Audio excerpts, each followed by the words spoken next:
হরমোনের সমস্যাতেও কিন্তু period miss হতে পারে। তাই পিরিয়ড মিস হওয়ার পরে প্রেগন্যান্সি টেস্টের রিপোর্ট নেগেটিভ এলে হতে পারে হরমোনের সমস্যার কারণে তোমার পিরিয়ড মিস হয়েছে। পিরিয়ড 2 থেকে 3 সপ্তাহের বেশি পিছিয়ে গেলে অবশ্যই ডাক্তারের পরামর্শ নাও। তোমার পিসিওডি থাকলে কিন্তু পিরিয়ড নির্দিষ্ট তারিখের থেকে অনেকটাই পিছিয়ে যেতে পারে। পিরিয়ড মিস হলে খুব স্বাভাবিকভাবে কিন্তু মহিলারা অনেক চিন্তিত হয়ে পড়ে। পিরিয়ড স্কিপ করলে প্রথমত যে চিন্তা মনে জায়গা করে নেয় সেটা অবশ্যই প্রেগন্যান্সি বা গর্ভধারণ। অনেক সময় আবার নেগেটিভ রেজাল্ট আসে পিরিয়ড মিস হওয়া সত্ত্বেও। এটি হলো একটি মাসিক প্রক্রিয়া, নির্দিষ্ট সময়ে বা তার একটু আগে বা পিছে হতে পারে, এটা স্বাভাবিক। তবে অনেক সময় দেখা যায় পিরিয়ড মিস হচ্ছে অথচ প্রেগন্যান্সি টেস্ট কিটের মধ্যে টেস্ট করলেও ফলাফল নেগেটিভ আসছে। অথচ প্রি পিরিয়ডের সাথে প্রি প্রেগন্যান্সির বহু রকম সাদৃশ্য দেখা যায়, যেমন মুড সুইং, পেট ফোলা, ফোলা ভাব, ক্রেভিং, ক্লান্তি ইত্যাদি। পিরিয়ড যত দেরিতে হয় এই লক্ষণগুলো কিন্তু ততই বাড়তে থাকে।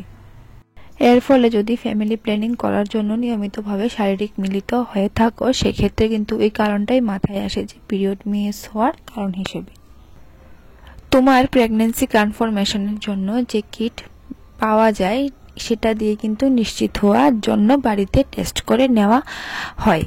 বাড়িতে পজিটিভ রেজাল্ট এলেও তা সত্ত্বেও কেমিক্যাল প্রেগন্যান্সির সম্ভাবনা খুব বেশি থাকে। 30% ফার্টিলাইজড ডিম্বাণু ফ্যালোপিয়ান টিউব থেকে গর্ভাশয়ের দিকে যেতে যেতে পৌঁছানোর আগে কিছুদিনের মধ্যে সেটা নষ্ট হয়ে যায়। এর কারণেই প্রথম দিকে পজিটিভ রেজাল্ট এলেও কিছু সময় পর কিন্তু আবার পিরিয়ড শুরু হয়ে যায়।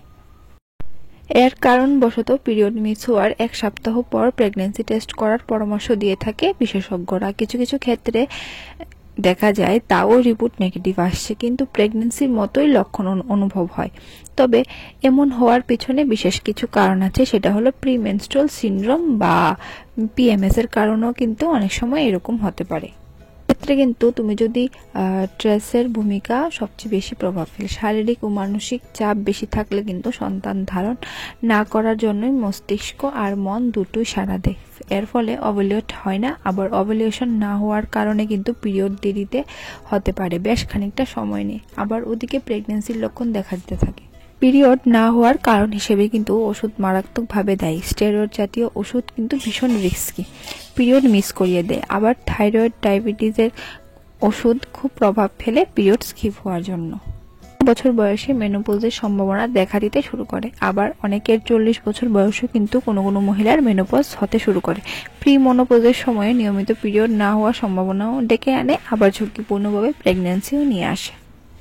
আজকের মতো আমি এখানে আমার ভিডিওটা শেষ করছি। কেমন লাগলো আজকের এই ভিডিওটা নিজে কমেন্ট করে জানিও। ভিডিওটি ভালো লাগলে লাইক করে দিও। আবার দেখা হচ্ছে নতুন একটা ভিডিও নিয়ে। ততক্ষণে তোমরা সবাই ভালো থাকো, সুস্থ থাকো। Till then take care, bye bye, thanks for watching.